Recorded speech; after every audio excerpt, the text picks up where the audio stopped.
Madame, Monsieur, bonsoir. Très heureuse de vous retrouver. Commençons avec les titres de l'actualité. Le président de la République, Abdelmadjid Tebboune, a reçu ce lundi le prince Abdelaziz Ben Saoud Ben Naïf Ben Abdelaziz El Saoud.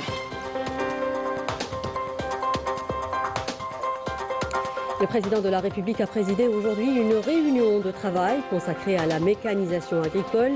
Parmi les décisions prises, la création de coopératives spécialisées dans la location de matériel agricole au profit des agriculteurs.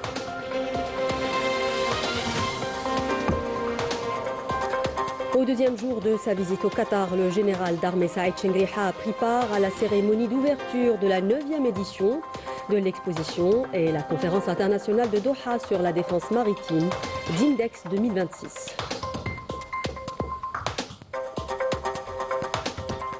Lancement ce lundi de la carte électronique pour l'accès aux médicaments au profit des démunis sans couverture sociale, une mesure qui vient renforcer leurs droits à la santé et aux soins et aux médicaments.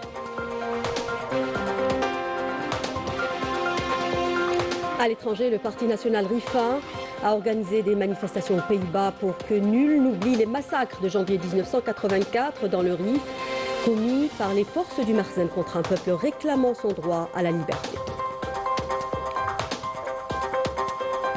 Sport Cannes 2025, le Sénégal sacré champion d'Afrique des Nations suite à une finale face aux pays organisateurs. Une finale intense marquée par un arbitrage contesté et un favoritisme apparent. On en parle dans un instant. Bienvenue à tous. D'abord cette audience, le président de la République Abdelmadjid Tebboune a reçu ce lundi le prince Abdelaziz Ben Saoud Ben Naïf Ben Abdelaziz El Saoud. Le président de la République a eu par la suite des entretiens élargis avec le prince Abdelaziz Ben Saoud Ben Naïf Ben Abdelaziz El Saoud, ministre de l'Intérieur du Royaume d'Arabie Saoudite, ainsi que la délégation qui l'accompagnait.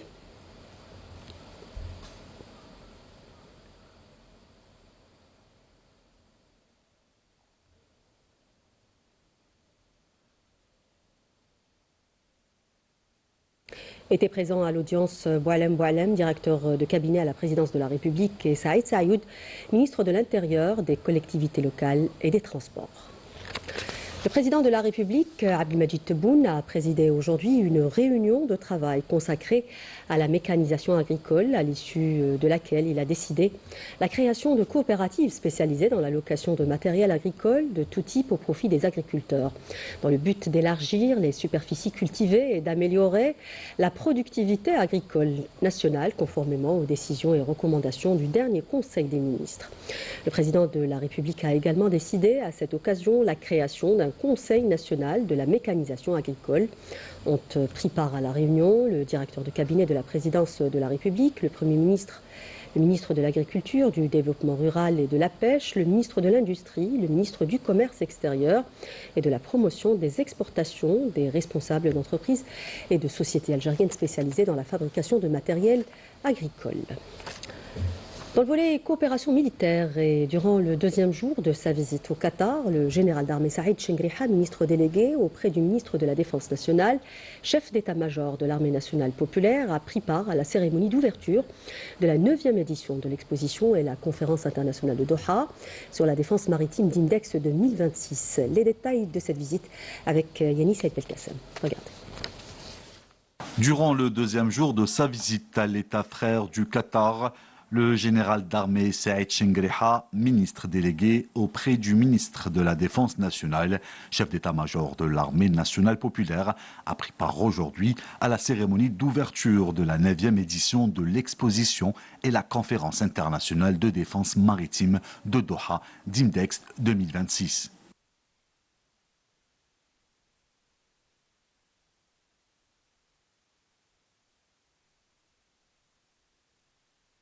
À l'issue de la cérémonie d'ouverture officielle de cet événement mondial, supervisé par son Altesse l'émir de l'État du Qatar, le général d'armée a visité avec la délégation qui l'accompagne quelques stands de l'exposition où il s'est enquis du matériel et des équipements exposés, à l'instar des armes et des systèmes d'armes de haute technologie.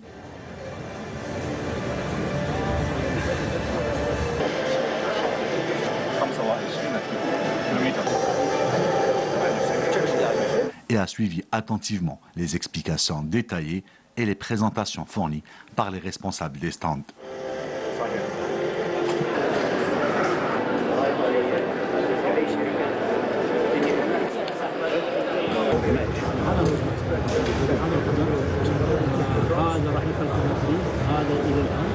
Le général d'armée s'est entretenu avec son Excellence Shir Saoud Ben Abdelrahman Al-Thani, vice-premier ministre et ministre d'État chargé des affaires de la défense de l'État du Qatar, à qui il a exprimé ses sincères remerciements pour l'accueil chaleureux et l'hospitalité qui lui ont été réservés.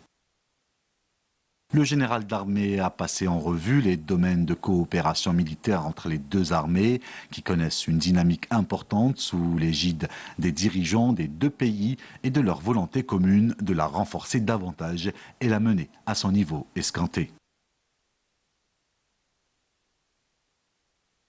De son côté, son Excellence Shir Saoud Ben Abdelrahman Al-Thani a mis en exergue le haut niveau de coopération militaire entre les deux pays frères. À l'issue de la rencontre, les deux parties ont échangé des cadeaux symboliques.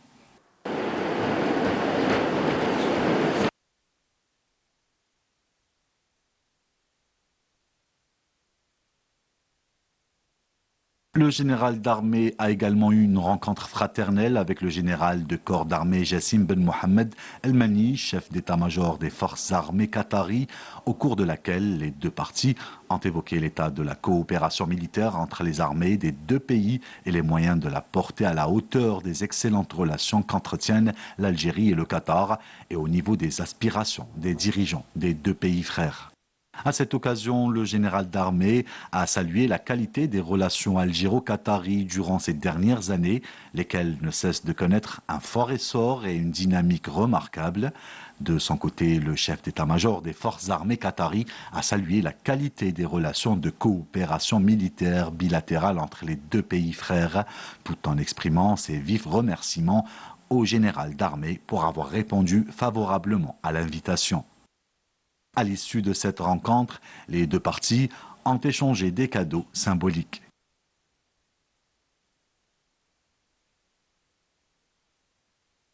Et le général de corps d'armée Mustafa Smaili, commandant des forces terrestres, a reçu en audience aujourd'hui au siège du commandement des forces terrestres le général-major André Raphaël Maungane, chef d'état-major des forces terrestres mozambicaines, accompagné de l'ambassadeur de la République du Mozambique en Algérie.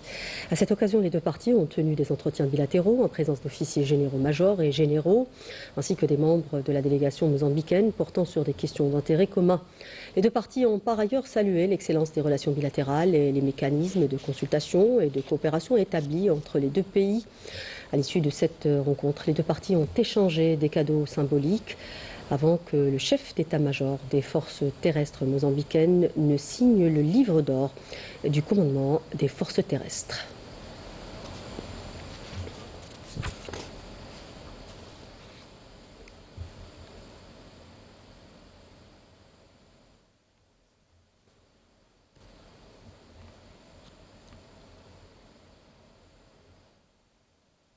Le Conseil de la Nation entame le débat sur le texte de loi relatif à la criminalisation de la colonisation française en Algérie, et ce, lors d'une séance plénière présidée par le président du Conseil, Azzouz Nasri. Ce texte, rappelons-le, s'inscrit dans un processus national visant à la consolidation des références historiques de l'État algérien et la préservation de la mémoire collective. Nous disions en préambule, lancement ce lundi de la carte électronique pour l'accès aux médicaments au profit des démunis sans couverture sociale, en présence du ministre du Travail et de la ministre de la Solidarité nationale. Une mesure qui reflète une volonté politique plaçant le citoyen au cœur des préoccupations de l'État, en consacrant le droit à la santé, aux soins et aux médicaments, nous dit Naïm El-Walish dans ce compte-rendu. Pareil à la carte Chifa, ce document numérique élargit sensiblement non seulement la gamme de médicaments dont vont bénéficier les démunis, mais aussi et surtout les officines conventionnées avec la CNAS, passant désormais à 13 000 pharmacies. Il y avait un dispositif mis en place en 1996 qui prenait en charge pour le compte de l'État les médicaments pour les démunis non assurés sociaux, mais à l'époque, c'était réservé uniquement aux malades chroniques. Et il leur ouvrait droit à uniquement une liste extrêmement limité de médicaments. Le dispositif, le nouveau, a apporté, bien sûr, d'abord un élargissement des bénéficiaires. On ne parle plus que des malades chroniques, c'est tous les démunis, y compris parmi eux les malades chroniques. Les médicaments, c'est élargi maintenant à pratiquement toute la liste des médicaments remboursables. C'est-à-dire à peu près un peu plus de 5500 médicaments qui sont aujourd'hui éligibles à une dispensation au profit de ces personnes. Pour obtenir cette carte qui profitera bien sûr aux enfants mineurs des bénéficiaires, les demandeurs doivent se rapprocher des services sociaux de leur APC respectifs. Bien sûr, il faut déposer un dossier administratif qui est vraiment simple. Le dossier, il va être envoyé de la commune vers les directions de l'action sociale de la wilaya, bien sûr concernée. Et bien sûr, le DAS au niveau de wilaya, c'est lui qui préside la commission. En amont du lancement de cette carte valide 10 ans renouvelable, une campagne d'information et de sensibilisation est d'ores et déjà lancée par les services sociaux de concert avec les services de la CNAS. À Alger, le salon Eureka, qui se tient à la SAFEX du 19 au 22 janvier, réunit les leaders et les talents du secteur, offrant une vitrine unique des innovations, équipements et solutions qui redéfinissent l'hôtellerie et la restauration en Algérie. C'est un reportage signé Milad Hennin. Pendant 4 jours, Eureka Expo rassemblera les acteurs clés de l'hôtellerie. Catering, fabricants d'équipements, fournisseurs innovants ou de solutions tech. Tous sont là pour réinventer l'expérience client dans un marché en pleine croissance. Donc c'est très intéressant qu'on trouve un stand qui offre tout ce qui est lié courant faible et caméras de surveillance, contrôle d'accès. C'est très intéressant que l'on travaille dans ce domaine de l'hôtellerie. On trouve cette solution. Je suis très heureux, sincèrement. Une société 100% algérienne, donc c'est 100% made in Bladi. La production se fait ici en Algérie. Et nous avons une usine qui est située au niveau de Dalbeda et une deuxième située à Bebzouar pour la réfrigération commerciale. On fait partie du groupe SSP. On a l'intégration des systèmes courant faible pour les hôtels. On a réalisé plus de 200 projets au niveau national, منهم à peu près une soixantaine d'hôtels. Donc on fait tout ce qui est caméra de surveillance, contrôle d'accès, réseau informatique, solutions GRMS et on fait aussi la sonorisation. Les défis du secteur, digitalisation, durabilité, optimisation des opérations et satisfaction client. Eureka Expo n'est pas seulement une vitrine, c'est un véritable carrefour d'affaires où des acteurs internationaux et locaux viennent tisser des partenariats. Nous avons plusieurs produits à présenter. Notre objectif, c'est celui de renforcer ce partenariat. Et surtout maintenant, nous avons un grand projet d'assemblage. Ici, viendra ici effectué en Algérie. Surpris par la qualité des produits et la qualité des outils qui sont des produits locaux. Donc ça va nous faciliter la réalisation de notre objectif au futur. Je suis prochain investisseur, Inch'Allah, donc c'est vraiment un salon très intéressant. Il y a de tout. Vraiment, il y a les équipements, vraiment tout ce qu'il faut pour commencer un investissement de zéro à en finir, genre avoir votre investissement prêt. Entre innovation et savoir-faire, ce salon s'impose comme un espace où se dessine l'avenir de l'hôtellerie et de la restauration.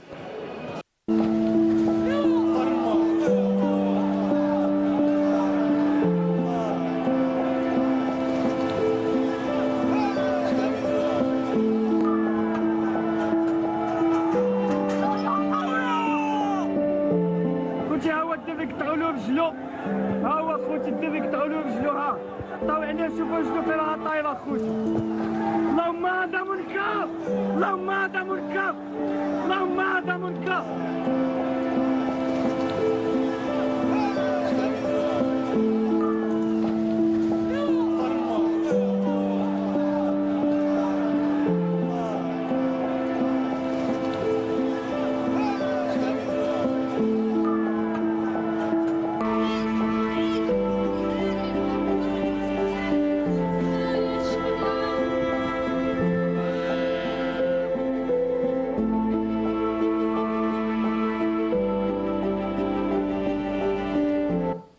À l'étranger, au Maroc, la population est confrontée à un régime gangréné par la corruption. Ce fléau qui continue d'imprégner plusieurs sphères de la vie économique, administrative et politique. Un obstacle majeur au développement et à l'égalité des chances, mais aussi à la confiance entre citoyens et institutions, nous dit Mei Chebout dans ce papier. Le Marzenne fait face à une crise sociale persistante. Chômage, hausse du coût de la vie et inégalité d'accès aux services publics alimentent un malaise grandissant au sein de la population. Cette situation est le résultat d'un système de gouvernance régulièrement dénoncé par la population marocaine qui rejette la concentration du pouvoir. L'opacité des décisions et l'absence de mécanismes efficaces de reddition des comptes, les politiques publiques sont souvent perçues comme guidées par des logiques de profit plutôt que par la justice sociale et l'intérêt général. Nous manquons cruellement d'eau. Qu'a fait Arnouch avec le projet de dessalement? Il a pris des milliards d'une entreprise comme étant partenaire. Quel lien a-t-il avec le dessalement de l'eau de mer? Quelle expérience a-t-il dans ce domaine? La mainmise de certains groupes sur les richesses et l'impunité alimentent un sentiment d'exclusion chez de nombreux citoyens, réduit à un simple chiffre dans une équation économique qui ignore leurs droits fondamentaux. Face à cette réalité, la question de la responsabilité politique et de la lutte contre la corruption reste centrale, alors que les attentes sociales continuent de se heurter à un silence institutionnel persistant. Le Parti national Rifin a organisé des manifestations aux Pays-Bas pour que nul n'oublie les massacres de janvier 1984 dans le Rif. Les manifestants ont brandi les drapeaux de la République du Rif et des images du génocide commis par les forces du Marzenne contre un peuple réclamant son droit à la liberté. Raouf Hamouche. 42 ans sont passés, mais pour les Rifins, la douleur est intacte. À Amsterdam, loin des montagnes du Rif, des hommes et femmes se rassemblent pour ne pas oublier. Ils commémorent les événements de janvier 1984, une page sombre de l'histoire contemporaine du Rif, gravée dans sa mémoire collective. Une histoire marquée par la marginalisation, la discrimination et la violence exercée par le Marzenne contre la population du Rif. C'était une guerre ouverte menée par le Marzenne de Hassan II contre une population civile désarmée. Un peuple qui ne réclamait qu'une chose, le droit de vivre librement, dans la dignité et le respect.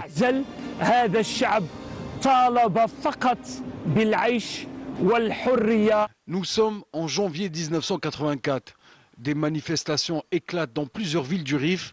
La population locale proteste contre la cherté de la vie et la précarité sociale. La réponse des autorités est immédiate. Une répression sanglante faisant plusieurs victimes, des arrestations et un nombre incalculable de disparitions. Le peuple du Rif est debout et déterminé. Nous disons non à la réconciliation. Nous ne tomberons plus dans le même piège. Nous poursuivrons notre lutte souveraine jusqu'au départ du dernier militaire marocain de notre terre.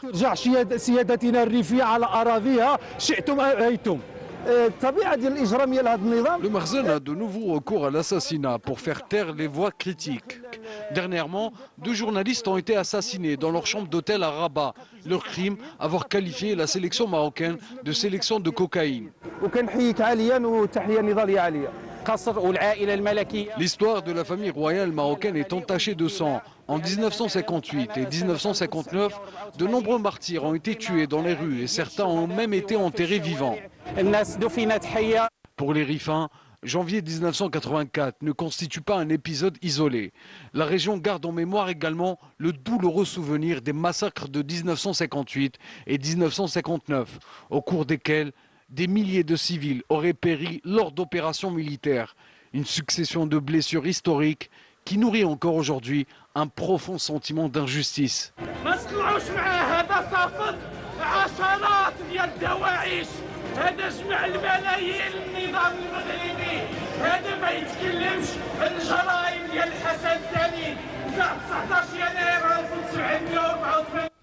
Sport football, le Sénégal a été sacré champion d'Afrique des Nations hier suite à une finale face au pays organisateur, le Maroc. Une finale intense marquée par un arbitrage contesté et un favoritisme apparent. Cela n'a pas empêché les Lions de la Teranga de s'imposer et de décrocher le prestigieux titre continental pour la 2e fois de leur histoire. C'est le compte rendu de Sid Ahmed Mouraïb. Regardez.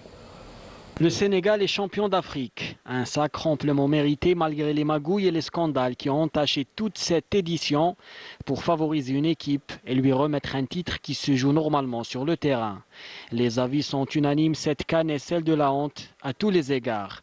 La finale, censée être une vitrine du plus grand événement footballistique du continent, s'est transformée en arène où les supporters sénégalais ont été pris pour cible juste pour s'être insurgés contre l'arbitrage vicieux.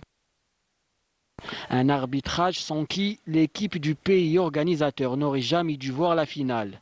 Un favoritisme poussé à l'extrême et des décisions prises à la dernière minute pour déstabiliser l'adversaire, telles que changer les terrains d'entraînement et l'indisponibilité des bus en plus de l'arbitrage. Tout ce cocktail mafieux n'aboutira à rien. Les Sénégalais, avant même le début du match, savaient à quoi s'attendre. Moi, j'ai peur d'un arbitrage en faveur du Maroc, je le dis clairement. Quand on voit la fédération sénégalaise a fait un communiqué là, ils ont été obligés de changer d'hôtel, ils n'avaient pas de terrain d'entraînement, ils n'ont pas de billets, ils ont été lâchés au milieu de la gare avec des gens hostiles, aucune sécurité. Je suis désolé, tout est fait pour que le Sénégal perde. Donc le Sénégal est meilleur. Sur le terrain, ils défendront bec et ongle leur drapeau. Comme des lions, ils déjouent les pièges et la justice divine les récompensera. Au coup de sifflet final, les Africains des 4 coins du continent sortent célébrer non pas une simple victoire, mais un acte de résistance.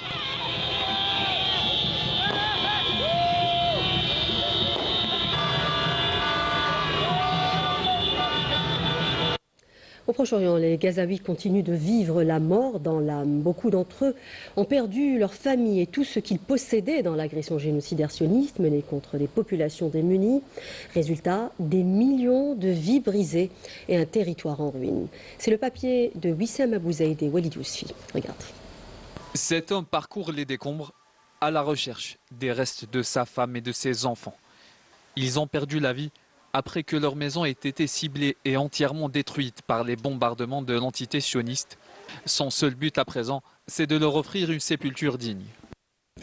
Ce qui m'est arrivé est aussi arrivé à la grande majorité des Gazaouis. Ma maison a été détruite. Ma femme et mes enfants ont perdu la vie ici. J'ai dégagé de mes propres mains les ruines à la recherche de leurs dépouilles. On ne peut compter que sur nous-mêmes. Le souvenir de sa femme et de ses enfants ne l'a pas quitté un seul instant. Aujourd'hui encore, il entend leur rire et leurs cris, rappelant qu'ils étaient en vie il y a quelques mois de cela. En fouillant les décombres, pierre par pierre, il découvre en plein milieu des gravats les ossements du fœtus que sa femme portait encore lorsqu'elle avait perdu la vie. J'ai su que c'était ma femme, car c'est dans cette chambre qu'elle se trouvait. Il y a aussi les ossements de notre bébé. J'utilise ces outils, notamment ce tamis, dans mes recherches. Avant, on l'utilisait pour tamiser la farine et préparer à manger. Et aujourd'hui, je l'utilise pour rechercher ce qui reste des dépouilles de ma femme et de mes enfants.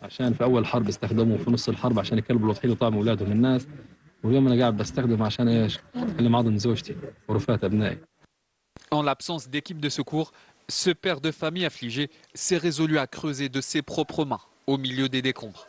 Comme lui, ils sont des milliers de Palestiniens à chercher les dépouilles de membres de leur famille ensevelis sous les décombres de leurs habitations et des comptes de fortune ravagés. En France, la Grande Mosquée de Paris a ouvert ses portes à une célébration culturelle dédiée à Yenayer, le nouvel an amazigh de 1976, à travers une programmation artistique inédite, une véritable immersion dans l'univers amazigh mettant à l'honneur l'art comme socle vivant de l'identité berbère, nous dit Afaf Belhouchet dans ce reportage. Dans cette salle, les pas feutrés glissent sur le marbre, des voix se croisent à mi-ton, on s'arrête, fasciné par des couleurs éclatantes, des scènes de village suspendues au mur. Ici, on prend le temps de regarder, d'expliquer et de transmettre. Plus loin, une table invite les visiteurs à écrire leur prénom en calligraphie amazigh, comme un geste simple pour inscrire cette trace dans une mémoire plus vaste. C'est dans cette atmosphère chaleureuse et recueillie que s'est ouverte Yenayer Art, célébration du nouvel an amazigh, au cœur de la Grande Mosquée de Paris. Un choix fort assumé que le recteur rappelle dès les premiers mots. Il est important pour nous de rappeler et renforcer notre identité pour que nous puissions tous ensemble relever les grands défis qui nous attendent, notamment en 2026.